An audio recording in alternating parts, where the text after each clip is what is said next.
but it will be gradually globally increasing 1.6% till 2027. They projected it. The highest volume growth for over the next 5 years is expected from the Africa and Middle East, Latin America, India, and Asia Pacific region. And what are the impact of unused medication? Unused medication has an impact on health risks, and it becomes additional accidental poisoning for the children and elder people, and also for the animals. And it has the effect on the environmental pollution. When they enter to the environment or waterways, it can pollute the soil and water as well, and it affects the surface water and make the contamination of water sources. According to the American Association of Poison Control Centers, they reported that more than 1.2 million of incidents of poison exposure to human were reported in 2020, and among them, around 50% of cases involve children under 6 years old. And in Australia, every year, over 5,000 children have to be hospitalized in Australia because of medicine poisoning. And in 2020 and 21, it has more than 10,000 hospitalization because of medicine poisoning. And it affects on the environment pollution as well. There are two ways to enter the environment. The first way is from the normal administration of medicine following the excretion of the body drug residue in the urine and feces. The second way is the disposal of expired and unused medicine by flushing them down to the toilet or throwing them with household waste, and it goes to the fuse to the landfill and affects to the groundwater, and it reaches to surface water and make the water pollutes. So there are studies reported that the presence of antibiotics in the water affects the bacteria existing and result in the antibiotic resistant as well as antimicrobial resistant. So for the literature review, this is one of the systematic review talking about the storage and disposal of pharmaceutical at home. So it includes 33 studies from 17 countries, and most of the articles are from Brazil. In the result, it says that 40% of studies reported the possibility for future use, and leftover from previous treatment were the main reason for the storing of medication at home. So for the storage method, there is two ways: improper way and proper way and improper way. So according to the WHO and guidelines from some countries, we generate the table from that guidelines. So for the proper storage means keeping the medications under the control temperature according to the labeling, and protected from the light. If they are if it has to be kept at their original packaging, then it should be in the original packaging, and medication which are packed into amber bottle should be still in the amber bottle. So improper way is keeping the medication in the room or place where the humidity is more than 60%, more than 60%, example as a bathroom. So in Malaysia, they do not recommend to store medication in the bathroom and under the intense light. And if the medicine require refrigeration, it should be kept in the fridge, but not on the other fridge door or in the vegetable compartment. And in Malaysia, they do not recommend keeping the medicine in the car as well, because the temperature is going to high if the car is parked outside. So for the disposal, it has also proper way and improper way. So for proper disposal method is a return to the donors or manufacturers or supplier as a community pharmacy or the dispensing doctor. And in Maldives, FDA accept the unused or expired medication return to them. And in the US, they have a drug taper site or program. So it is the proper way to dispose the medication. And if the and it also has an incineration, high temperature incineration with a ASA of 12,000 degrees centigrade. And if the high temperature incineration is not available, the median temperature is recommended to use. And if the medication are immobilized, they can dispose with encapsulation or mixed with some household waste and then buried into with a special container and buried into the ground. You can dispose like that, but it needs expert opinions as well. And in Malaysia, they allow the nasal spray or meter dose inhaler to throw in with the garbage. And in the US, they have the flashlights. So in the flashlights, some drugs can be thrown in the toilet or sink. An improper way is the landfill, buried in the landfill or burning in the open containers. They are not recommended to throw like that. And also in the water drainage system and household waste as well. It is the improper way. So my research question is how people store and use medication at home and how do people dispose of unused and expired medication at home? And what is the extent of proper storage of unused medicine and proper disposal of unused and expired medicine? And what are the factors influencing the proper and improper storage and disposal of unused and expired medications? And this is my objectives to describe how people store and use medicine and dispose of unused and expired medicine and to explore the extent of proper storage and disposal of unused and expired medication and to find the factors influencing these behavior. And my expected benefits are to guide risk management of unused medicine and promote the community health and to provide information for policymakers to establish the standard protocols for the proper disposal of medications. And this is my conceptual framework. There is unused medicines which are stored improperly and properly, or maybe disposed properly and improperly. And expired medication is disposed properly or improperly, and there are the factors affecting to the storage practice and disposal practice. So for the method, I used five databases, and I found total 822 articles. And these are the search terms I used to search on the databases. So for the study selection, I include every original articles in a household setting about storage and wastage practice for unused medicine, and which are written in English, and it should be in retrieved as a full text. I include everything, and I exclude pilot study, editorial, or opinions as well. For the data extraction, I extracted the percentage of household medicine storage rate and the reason for having unused medication and storage location, disposal method, and factors. We extracted by two researchers and discussed with the third one to solve any discrepancy.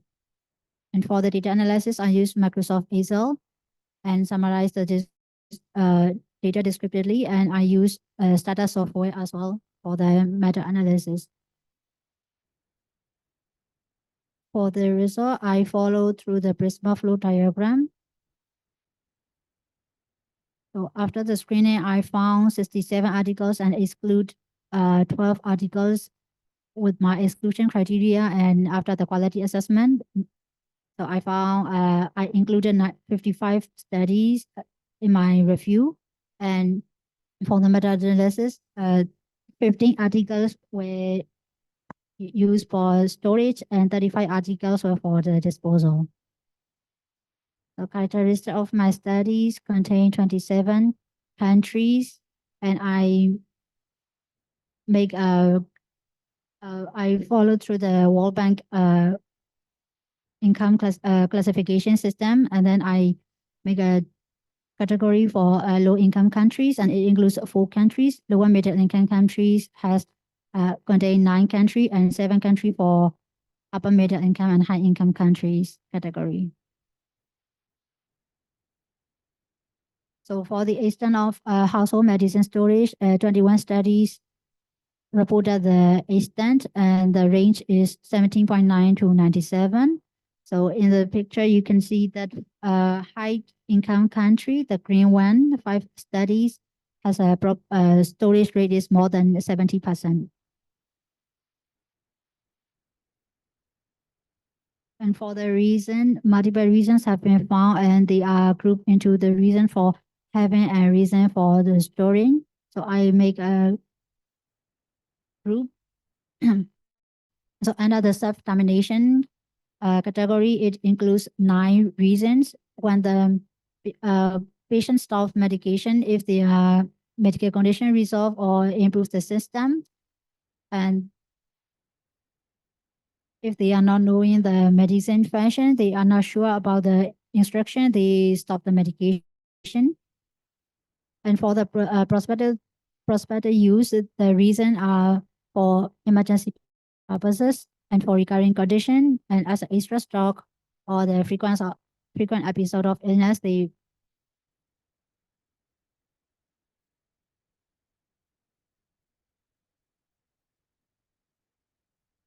so these is reasons are under the prospective use, and these are the leftover medication when the medication is changes or dosage changes by the doctor, or if they misdiagnose the therapy, or the uh, leftover from the previous treatment, so they go under the leftover medication category.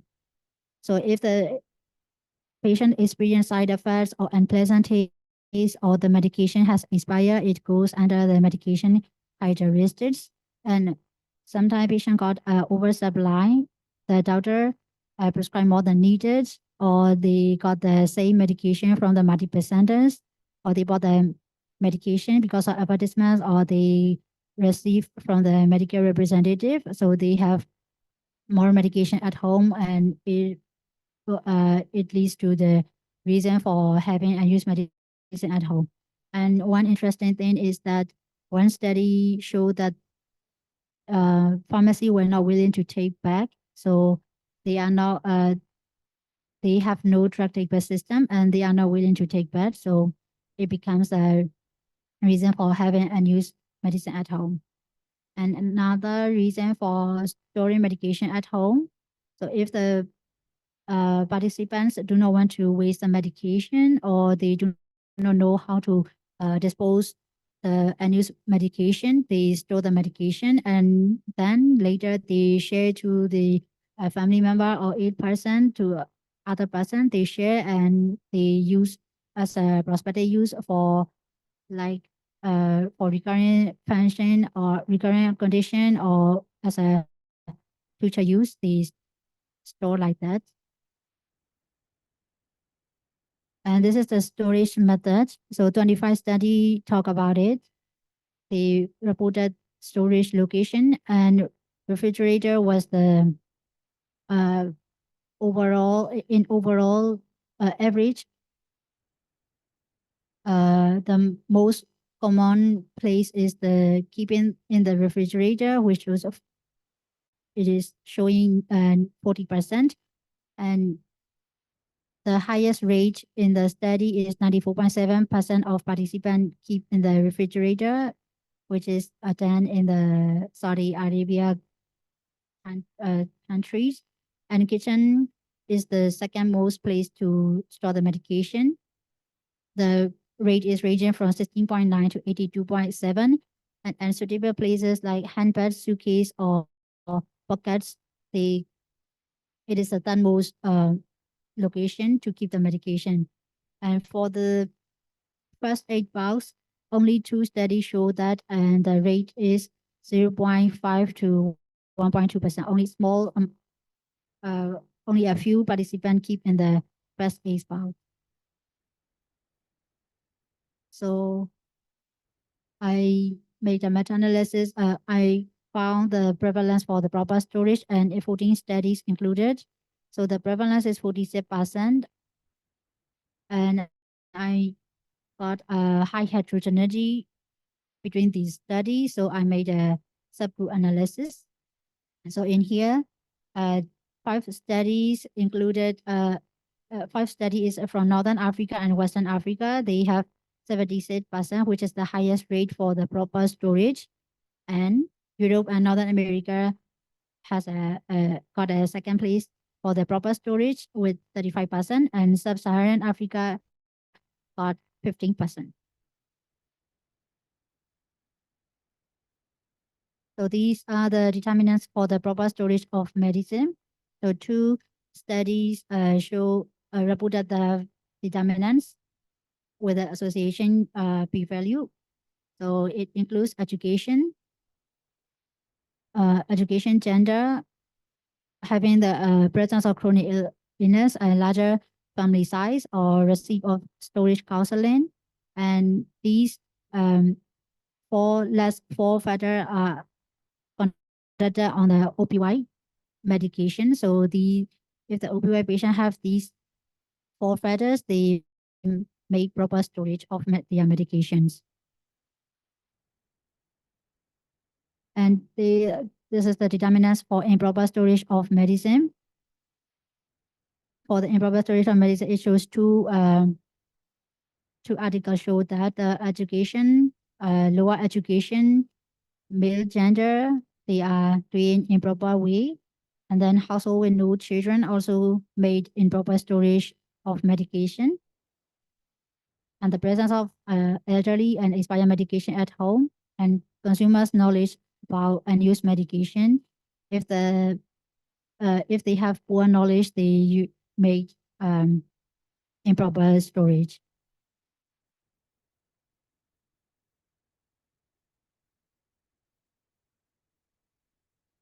These are the influence factor for the on the amount of medicine storage. So having insurance coverage or chronic illness, or having this education is a higher education, lower education, they have more amount of medicine at home. And income, family size also affect on the amount of medicine storage as well.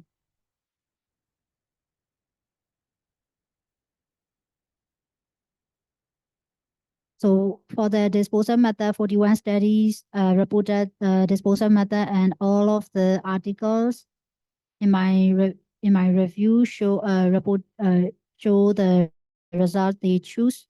Garbage, throwing in the garbage is the most disposal method they choose. So 100% of my studies choose this method to dispose. And the proper way, return to pharmacy and return to hospital. And dropout certificate program has a very low rate, low percentage. So I made a meta-analysis for the proper disposal, and it includes 32 studies. And the prevalence rate is only 10%. And I found a high heterogeneity between studies, so I made a subgroup analysis. And just like the proper storage, it has in proper disposal, Northern Africa and Western Asia has a highest rate, but the rate is under 20%. So it is it can say that it is stay low. So in Europe and North America got 14%, and other area got only 6 to 10%. This one is for the proper disposal of expired medication. Expired medication got 14 studies included, and then the prevalence rate is only 7%.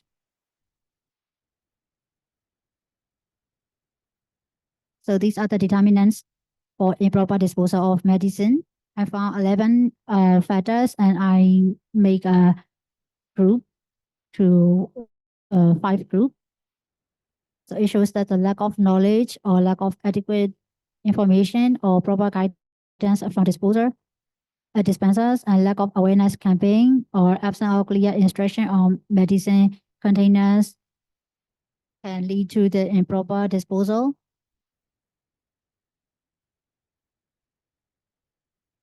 So under the passive behavior control, if the participants do not have the access to drug taper system or it is inconvenience to go to the disposal sites, and if the person they are not capable to take care of their medication themselves, then it leads to the improper disposal as well. So low educational level and employment also affect to the improper disposal of medicine. So this is my discussion and conclusion part. So for the discussion, percentage of medicine storage is ranging from 70.9 to 97%, and overall proper storage rate is 46%. So in the federal insurance has a positive motivation for the families to get the Medicare advice and purchase more medicine, which is confirmed by the study in Iran and Palestine. But in Malaysia, out-of-pocket expenses leads to store more medication at home, and presence of elderly also leads to store more amount of medicine and then increase proper storage risks. So household with no children, they store improperly and within the reach of children. So poor knowledge is also a factor to the improper storage. So for the education, so educational background difference has a effect on the storage and disposal of medicine. There are 5 studies in higher education. They show that 5 studies reported that the education has a positively associated with the amount of medicine storage and proper storage. And on the other hand, the people with lower education, they store medicine improperly and dispose improperly as well. So patient with better educational background increase health awareness and better rate of patient compliance. So health awareness include poor storage or disposal and use of medicine.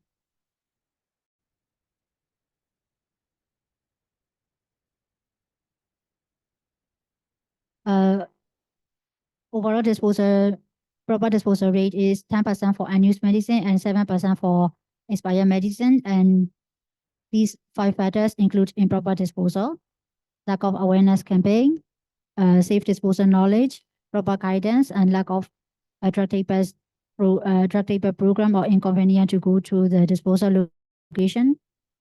But on the improper disposal, and 2 studies have shown that more than 80% of participants do not receive information about proper disposal from their dispensers or pharmacists.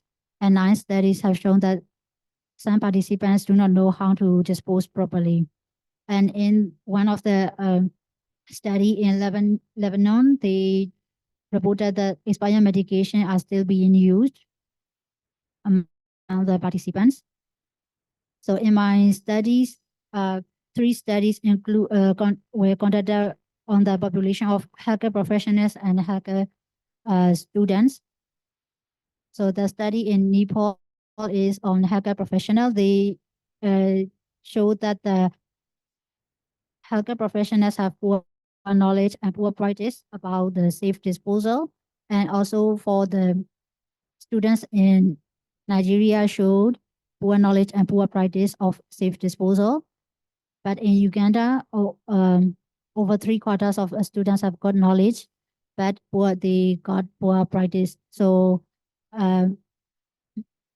to get the effective disposal practice require more than knowledge. So I just to such as to enhance the public health policies and targeted education and campaign to understand the safe disposal and reduce the potential risks for improper disposal.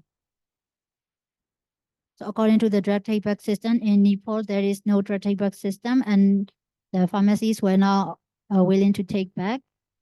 In USA, Australia, and Malaysia has a program for the returning of medicine, but most residents were unaware of the program. In Sweden, the system is implemented since 1971. So in the 2007 study, it shows that the higher consumer compliance can be seen because no one answers flashing the medicine down the toilet, and only 3% threw the medicine in the trash bin. So this is the benefits for having drug take-back program or returning medicine to the pharmacy program. So in Sweden, the system has been around for a long time. So people already know they can take and use medicine back to the pharmacy. And this familiarity helps keep knowledge level high and consistent over time and got the great results. So I suggest public awareness campaign should be implemented to educate the public about the safe disposal benefits and to make a disposal site convenient and efficient. So this is my limitation of the studies. I include only English language articles. So there might be some relevant articles which is in non-English language. So I might miss those studies. And then in my studies, the sample size variation is 28 to more than 4,000. So some risks of bias might be considered. So as a conclusion, overall prevalence rate is proper storage rate is 47%, proper disposal of unused medicine is 10%, and expired medicine is 7%. And to conduct the public education activities is for clearly understanding the importance of proper storage medicine is recommended. And for the targeted intervention, public awareness campaign or workshop or continue medical education for healthcare professionals to understand the safe disposal. And for the public, for the policymaker is to enhance the public health policy and standard protocols for the proper disposal for households to reduce the risks of improper disposal. So I think these findings will be useful for those recommendations. And this is my thesis presentation, and thank you for listening.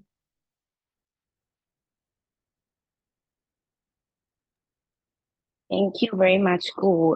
So I think we can have, rounds of questions from the committee.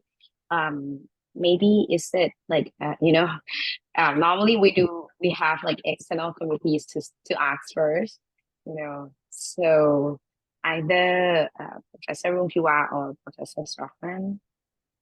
Professor Stockman, Sure. Maybe. Thank you. I don't mind at all. I have a few questions. I want to tell Gu that I'm going to ask questions about things that I think will help strengthen what you've presented, and also help me to understand that you understand what you did and presented. And that's my main reason, is to find out if you understand what you did. I am not going to talk about all the great things that you have written and the very creative ideas that you have in the paper. And I apologize for that. So I don't want you to think I'm just picking on you or picking on bad things. It's just that I'm trying to learn, and I don't have time to cover all of the really nice things you've done. So think about that when I start asking questions. What I'd like to do for the committee is, I have quite a few questions, but I'm going to ask 3 or 4 if that's all right. And then other people can ask questions, and then we can come back to me and kind of do a round robin, if that's okay. So my first question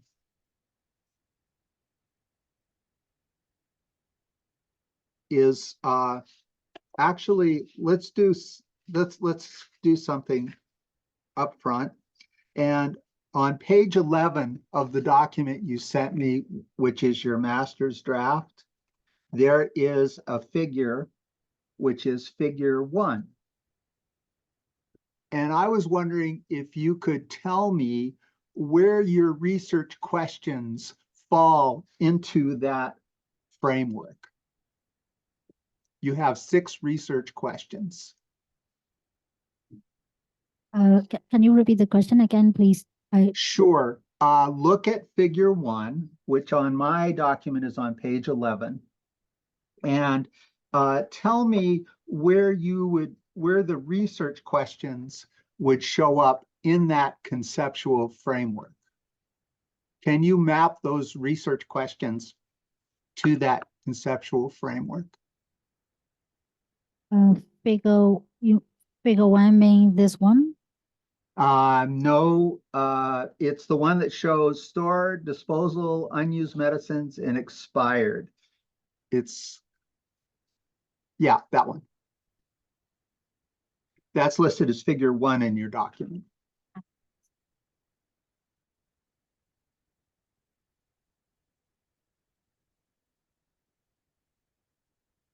And your question is how to connect with my result and this framework, right?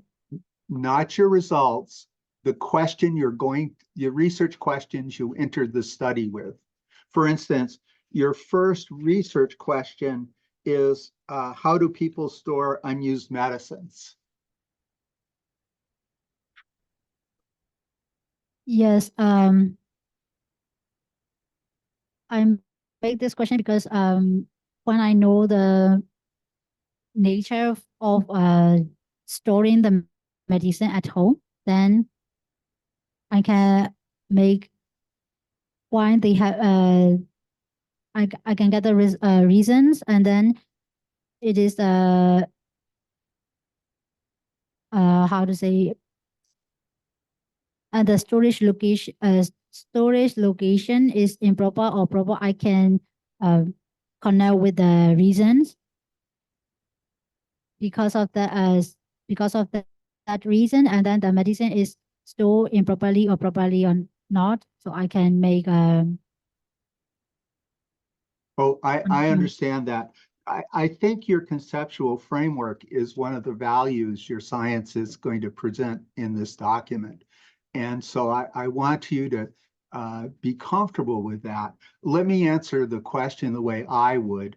And I would say that the upper left-hand circle marked store is really about your research questions 1 and 3. The factors that you're pointing into that is about research question 5. Factors down on the bottom right are research question 6. So I hope you see how I'm thinking as I start to go through your document. I'm thinking about those things because to me, they're pretty important. Let me ask a different question. Why did you pick the 5 databases you picked?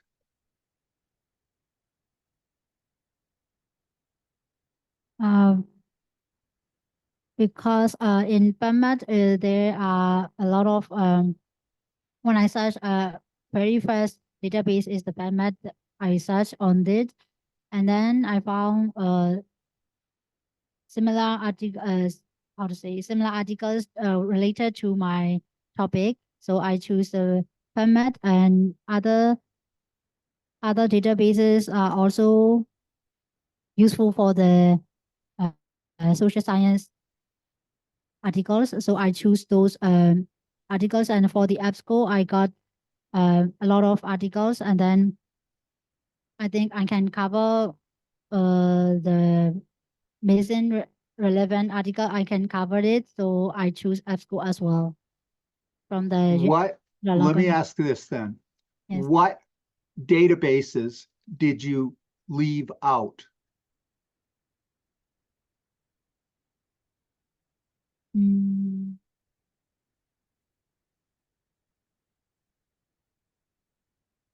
You mean Embase or? You didn't, for instance, Google Scholar is not in that. Mm.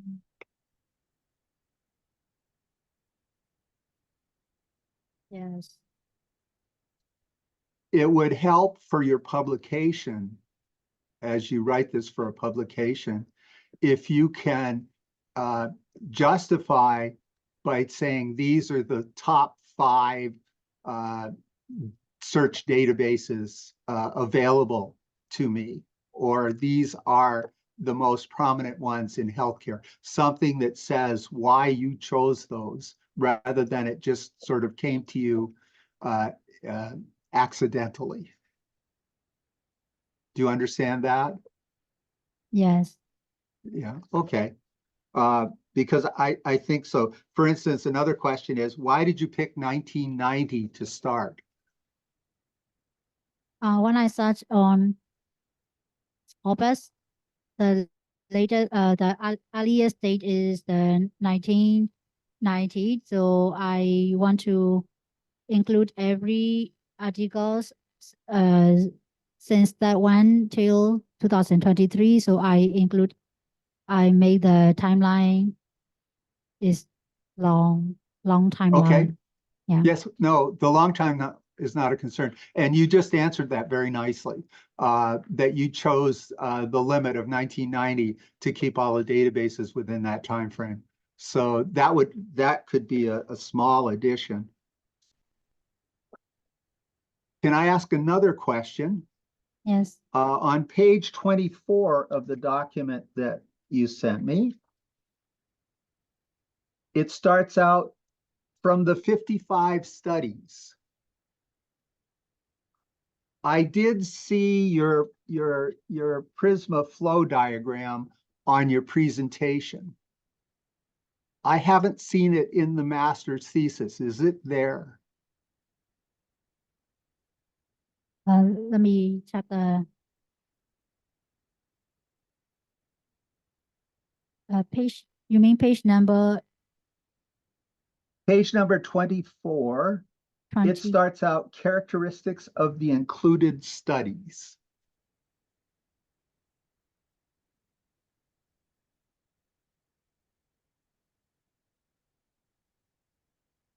Yes. So are you on that page? Yes. The very first sentence says from the 55 studies. Do you see that? Yes. So when I get to this section of your paper, let's see, 24, is that, oh, I'm sorry. The 2 pages are stuck together. Never mind, you answered my question with your document. So we're good. I don't have a question there. I didn't see the Prismas because it was stuck to the other page.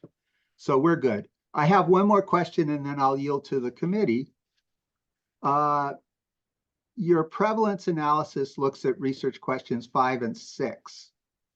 I didn't see any methodology describing the statistical analyses in your document. Do you have that available? Yes. I might have missed it. If you could point it out in the document, that'd be great. Yes, I will fill that information in my studies. Yes, I didn't include it in my studies.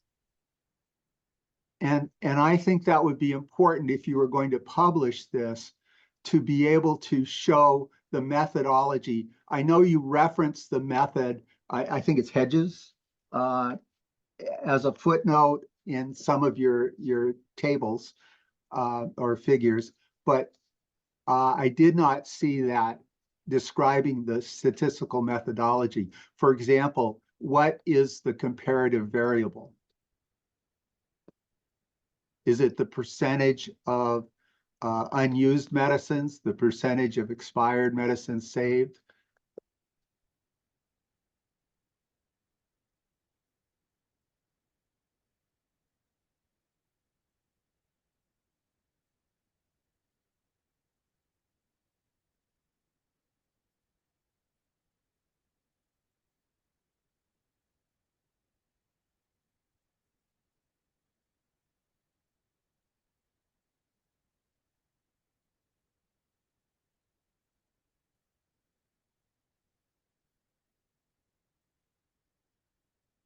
Sorry, did you ask a question? I was wondering what Yes. when you do your analysis, what is the variable that you're comparing across studies? Variable is the proper the population number of doing proper storage and then the total population. The variables I did in the Very good. study. That helps me understand that you know what you were doing there. You ran these statistics yourself, didn't you? Sorry. Did you do these statistical analyses yourself, or did somebody else do them under your I did direction? it myself. What I would expect to see if I was reviewing a manuscript is a description in the methodology of the statistics you chose and what variables you were going to use. You've just explained that very clearly, but I didn't see it in the document. Yes, I will fill in the document. Yeah. So I actually have 20 questions. So I'm going to yield to the committee and let other people ask you questions. Thank you very much for the first round. So maybe Professor Rungtiwa, would you like to be the next person? You're actually on mute. Sorry. Sorry, I didn't open the audio. Thank you, Prof. Bernard. Your question is also my question. Right now, I get some answer. But for more question for me, before you exclude the paper from maybe 822 or 585, you find any Thai paper that you did research? Any paper from Thai or no? No, I only found one paper and it emphasized on the environmental, not for the medicine and household setting. So I did not include in my study. Okay. Might be because of language. Actually, in Thai, they have quite a number of paper that talk about this thing. I mean, in the unused medications, it's improper medication or proper storage. Quite a number of paper that present in many educational meeting, but I like it that maybe they're not probably in English, so you not include that in your paper. And then on slide number 12, there are many criteria that you get from your paper from WHO, Malaysia, or quite a number. And what is a summarize of your paper that you use for proper or improper storage? Proper or improper storage? In your study, this is according to the WHO or from Malaysia, from somewhere else. And then what is your choose for your paper that you summarize that this one is improper storage?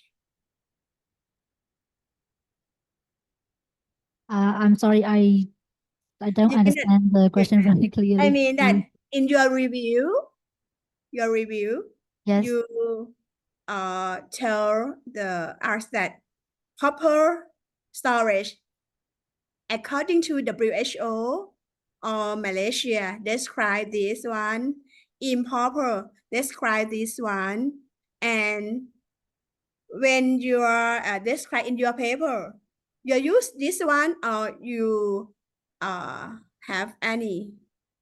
I use this graph this table. You because, use this from? Yes, because this table is I generated from the government documents. So I write in the words in the in my thesis draft, and then in here I made a table, but I do not include the table in my thesis writing. Yeah. Actually, you should. In review, we know we collect the data from review many paper, and then in the study might be right in the method that this method we use for clarify definition storage in this paper, so people will understand. And then from slide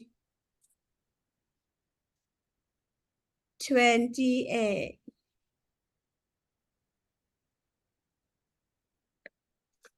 28.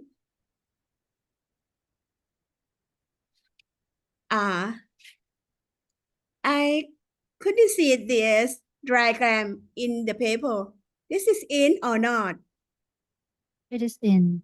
In. Oh, sorry. And you have 6 reasons for having unused medication. Which one is the most? The most is So, about the leftover medicine, because you can see my pointer. Medication changes and drug dosage changes were the most mentioned reason.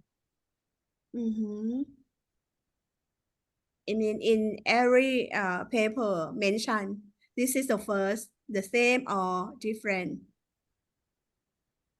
You collect from many paper and then Yes. summarize in this slide, and you should show which one is the most, second, third, to know which is the most reason of having unused medication. I think in Thailand, I look through quite a number of paper, is this oversupply in my community, in some paper that we have that maybe different from our country. It should be good if you tell this is the most reason, second, first, second, third, something like that. Yes, Okay. can I add something to that, Professor? I completely agree with you, by the way. And I wrote some notes on that. I think I just want Gu to know that I think this slide for me is an exceptional piece of work that will really emphasize the information in a publication. And I think you've done a really great job here. One of the things besides the counting and the numbers, and I have that written on mine, I said, where are the numbers? What's the number one? But the other thing is, this is a content analysis that you have done. And if you could add the information in on how you created this into your methodology, and your professors can help you with that. But I think this is a content analysis, and it's excellent. And all you have to say is that this is what was there, and this is what I saw, and this is how I categorize them. But you need to tell us that up front in order to get it published. I really like this, and this is the one piece of work that I'm going to carry with me, because I think you did a very nice job here. Yeah. I also like this slide, but I want to know more information. Thank you for letting me jump in. And I saw maybe slide 33 or 34, the factors.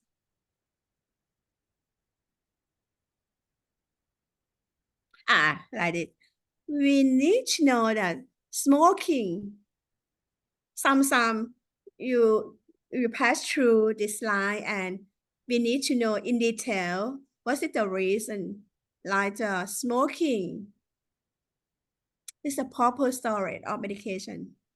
What this mean, or smoking? Yes, for this history of positive case for illicit drug use, smoking, and living with adult children, these 4 factors are found in the study conducted on the patients who are using opioids. So people who are taking opioids have a history.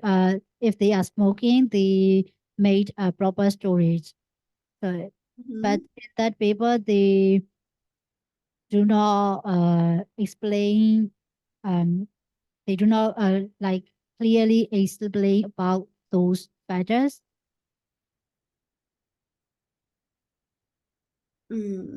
Yes. Oh, smoking. Yeah. They didn't explain how and why smoking have a proper storage in medication. And next slide. May I jump into this slide as well? Yeah, Because yeah. I just felt that, I felt that the slide number 33 that Professor Rung Kiwa talked about, it's also, what I see is that like you're trying to bring up a lot of factors that affected the proper storage of medicines. And I understand that you extract from several studies, from this one and the other one.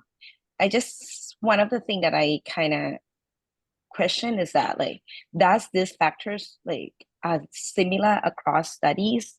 Like why education and gender are in Huang et al, but not in others. So I don't really get what is this table is trying to explain, like to show. Could you please explain that? You mean education in every graph?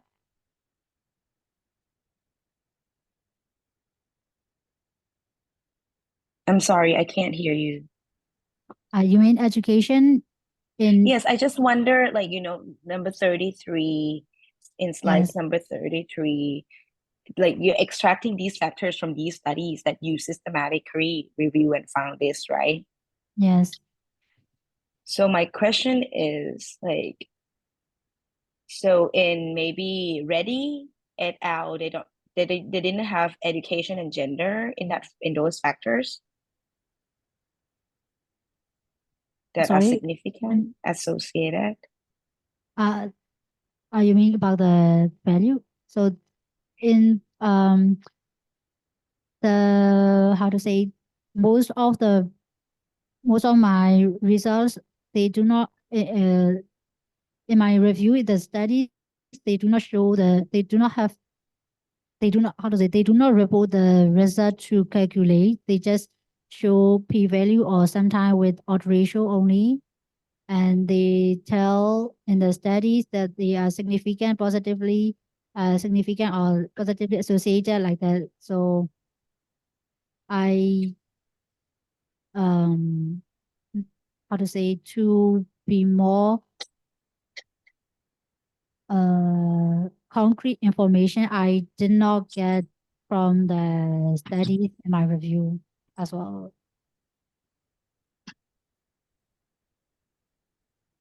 Okay. Sorry, Professor. Yes. Yeah. And our fraser from page 23 and 24 have the same methodology. I mean, select population, the methodology, how to select case or how to adjust, how to analyze. Is the same one or different? Which There one? a number of study in in slide 23 and 24. They have the same population, the same research question, the same methodology, same analyze, or different in detail of each study. You mean these studies have the same same? Yeah. Yes.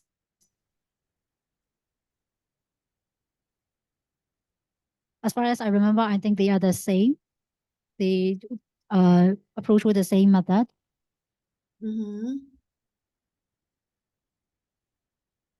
So because we don't know in detail of the study that they select the variable to analyze. So it's different. Some have this variable is significant and some have this one. It might be different method. I'm not sure because I didn't look through in each study, but you have through all the study. So you have to know better than us. Yes. But I just felt that it's a little bit strange that, you know, these factors are not similar across, you know, especially, yeah, like, Yeah. I understand that there are some factors that may be different. So that's another reason why I think that maybe, is it okay to put this one in the same table? Especially if it's coming from different different articles that have different methodologies.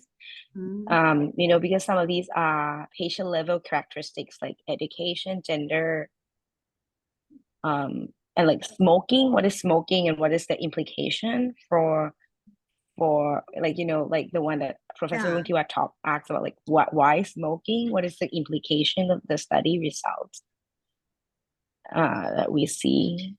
Yeah. I'm not sure. Because according to the result, and then we recommend that if people would like to have proper storage, it should be okay, high education, gender, which gender, male or female, we don't know from this. Should smoking, we have the proper something like that. So implication from this slide is very important. If we understand, so we can explain and imply to recommendation. Yes, for the education and gender is higher and male gender. So I think I need to make an explanation about it in the so I have to improve it. So, but for the smoking, so I will find more information about it in that paper again, because now I'm thinking that if I miss some explanation about that, so I have to look for it again. Yeah, if you collect the table, you have to write more direction, more education, male or female, chronic disease, which is have chronic disease, family size, big or small, something like that. Yes. Okay. Yes, I will improve it. I have another suggestion on this as well that would help, because I'm embarrassed. I didn't see this and the professors nailed it. You could change the title of the slide or the section to determinants of proper storage of medicines found in different or various studies. In other words, what's happened is not every study classifies what they're finding or asks the same variable questions. And that's the nature of meta-analysis. And I can see being careful to say this doesn't affect all studies. It's just that different studies have found these things. And I understand that. The most important thing to me is, are they looking at the same variable when you do the Hedges random effects, which is percentage of proper or percentage of improper storage? Thank you for letting me jump in with a comment. Yeah, and one more. I didn't see name list of left medicine or some picture that tell us about the name of medicine or medication. Like we have found the first like antibiotic, NSAID or NCD medication, something like that. Do you have any data that tell us or information tell us the first of medication, that unused medication, top 5 are antibiotic, NSAID, co-remedy, or blah, blah, blah. Do you have that information? Yes, I found those information in my studies, but it is very big data, so I skipped that part. But I have the raw data for that type of medication. But I didn't go to the next stage to categorize. Yeah, but I have the raw data for that. It may be good if you have that information also. You can summarize maybe one table that Yes. tell information about medication that we Yes, I found will in the do that. study. Yes. And maybe the last one. You mentioned earlier that how many study? 55 study have high heterogeneity. Yes. Yeah, this is the one limited of the meta-analysis. And then how you make conclusion with the high heterogeneity. Because it's very, very different in each study. 90 something R square that I saw in your presentation or in your thesis. It's right. It's high heterogeneity. Right? Yeah.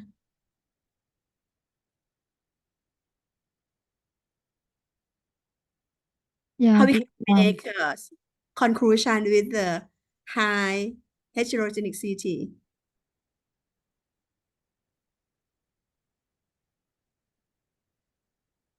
Yeah, when I'm because of high heterogeneity, I use the random effect model, and I also conducted subgroup analysis because of that high heterogeneity. So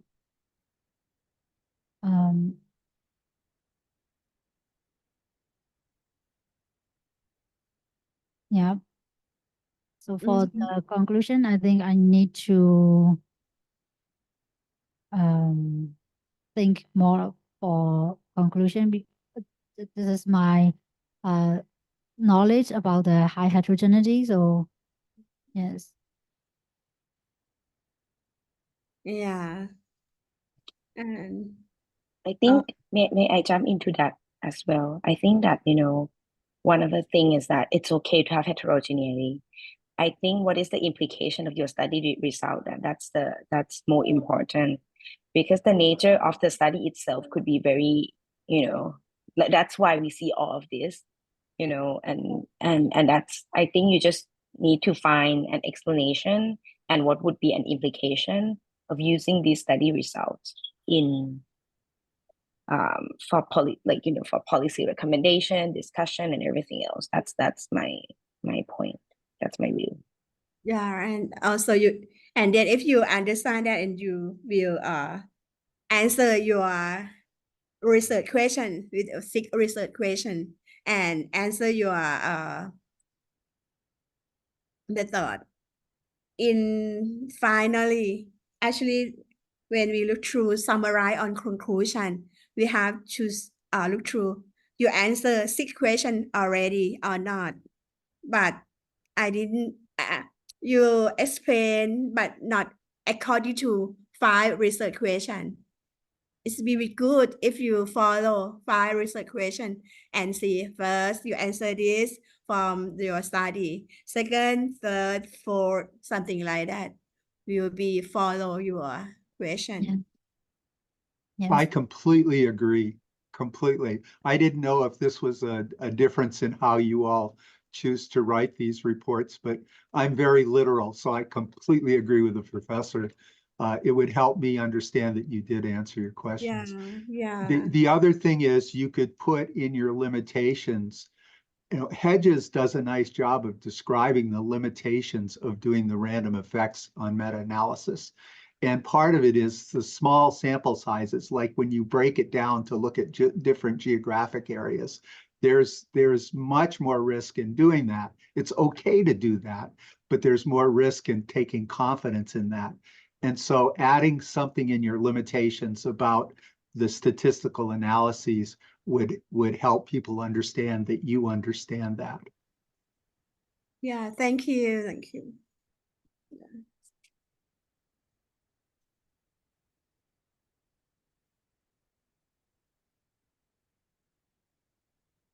Yeah, maybe my question. So Professor Runkiwa, you have other questions for Gu for this round? For now, it's okay. Okay. So I believe Dr. Anushai and Dr. Thanata is actually co-advisor and co-advisor. So i'll take a chance for me to to give my comments and questions. My main comments are very similar to Professor Bernard Stockman and Professor Rungtiwa. But one of the things that I actually think that I would like to touch on is on discussion. I think currently your discussion is first, it's more, maybe if we can go through your discussion, it's more, for me, it felt fragmented. I felt like you're talking about this country and the other country and this factors and the other factors. I think, in my opinion, if you could go through your 6 questions, okay. So say, for example, your first question is, how do people store unused medicine at home? What do you see? Like most people, most countries, most study found that people store unused medicine like this. But, there might be some differences because of people in this country or people that are in this subgroup population and stuff like that. Then, I think you did a great job in that more conceptual thinking of what factors affected improper medicine storage, right? Like and stuff.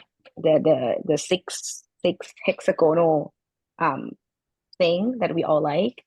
But you can go through that again. I think that's a good part for you to do discussion. Why these factors are important.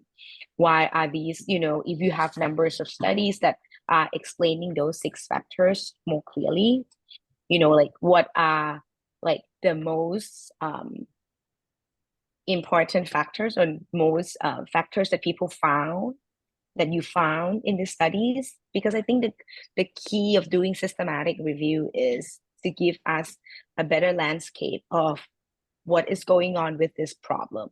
And I felt that you should do that in the discussion. What I felt is, now your discussion is like, this country do that and this country do that. And I felt that this is a little bit more for me, a little bit, not systematic in the way that you do discussions. So it's not a questions, but I think that you could improve from these discussions, apart from other things that you can change as well.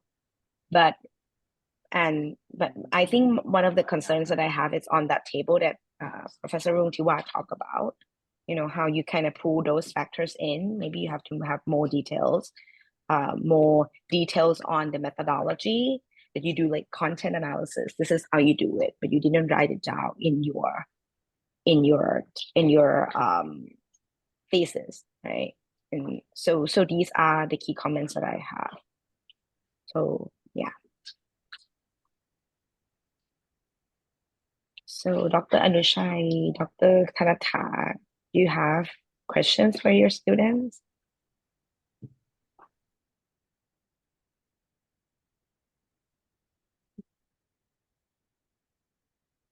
Sorry, you're on mute. I have a lot.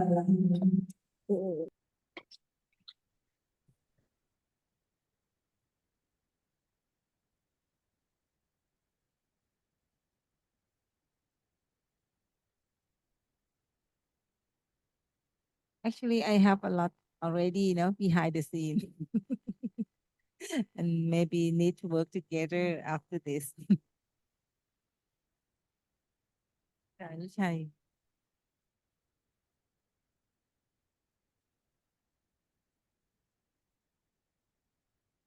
So, Dr. Anushai, you have questions?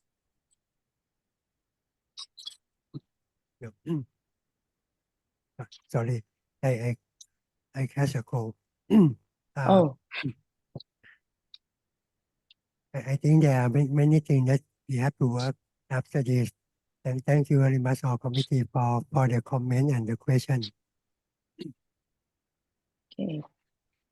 So Professor Stroffman and Professor Rungtiwa, do you have any other key critical questions and comments for Gu? I have just I want to reinforce the presentation was had a lot more in the discussion than the discussion in the paper. And I think the paper could be enriched by how the other professors have described trying to write that conclusion. This is where I went and this is what I found. So I wanted to reinforce that. And I wanted to reinforce a few things. I think there must be a description of the Hedges random effects method that you used in the methods, a little description of the content analysis. And here's the new one, because I was asked what new critical. I think you need to set up in your methods that you're going to look at income and nation in your study. And the way to do that might be to say you're going to do a post hoc analysis afterwards, because you suspect that these are factors that could influence based on your understanding, rather than trying to make it a theoretical, logical conclusion that you had added in. But they show they're good. It's good information. You've done a nice job with that, and education too. It's just that you kind of surprise the naive reader with the fact that you've decided to look at these factors. And so if you could just write it, and all it takes is maybe a paragraph, 3 or 4 sentences, to strengthen that later in the paper, the reader is going to see where I looked at these factors, because they might be research question 5 and 6 answers. So I'm encouraging you to do that. Yes, Professor. Yeah, actually you do a great job, and just give some information that I and Professor talked earlier, and finally I should be answer your question and also your objectives, and then your title, factors influencing, and at the list that and summarize. It should I would like to see what factors influencing to answer your study. It should have a very important for people to look through your publication or your paper to answer. It's the Yeah. title of your research. The first thing people will look through, what is the factor influencing? 1, 2, 3, 4, 5. But we have to see that the Yeah. final thing I would like to give to you. But you did a great job. I will do that. Yeah. I agree with both professors. I think you have a lot of data right now. Like, I think what you need to do is, make sure that your analysis, your, your discussion and conclusion and the key message that you want to get out of this research are systematically done, like the way you extract your data and everything else. I think now it's the part of like analysis and discussion and conclusion. So I think it's doable for you to, to change this. Okay. Yes. Okay.